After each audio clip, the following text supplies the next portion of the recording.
सम्पूर्णमा नमस्कार। म छत्र खड्का यहाँहरूमाझ आज एउटा कविता वाचन गर्न गइरहेको छु। कविताको शीर्षक रहेको छ काल महिमा। कवि शिरोमणि लेखनाथ पौडेलद्वारा रचित यो कविता कृपया सुनेर साथ दिनुहोला। भाका भूल दया क्षमा र ममता सन्तोष जान्दैन त्यो, इन्द्रै बिन्ती गरुन् झुकेर पदमा त्यो बिन्ती मान्दैन त्यो।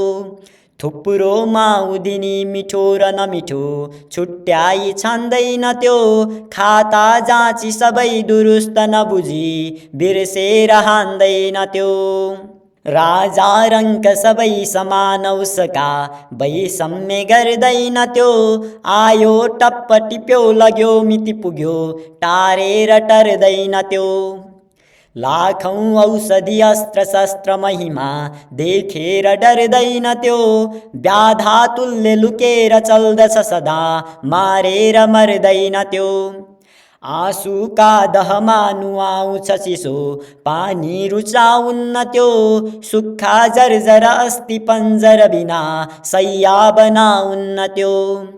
मैलो भस्म शिवाय अङ्गभरमा केही लगाउन्न त्यो, हाहाकार सरी मिठो अरू कुनै सङ्गीत गाउन्न त्यो।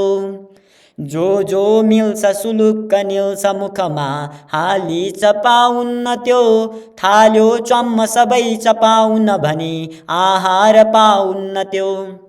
जति निल्छ उति उकेल्दछ पनि केही पचाउन्न त्यो, यही चालासित कल्प कल्प कहिले खाई अघाउन्न त्यो, यही चालासित कल्प कल्प कहिले खाई अघाउन्न त्यो। धन्यवाद।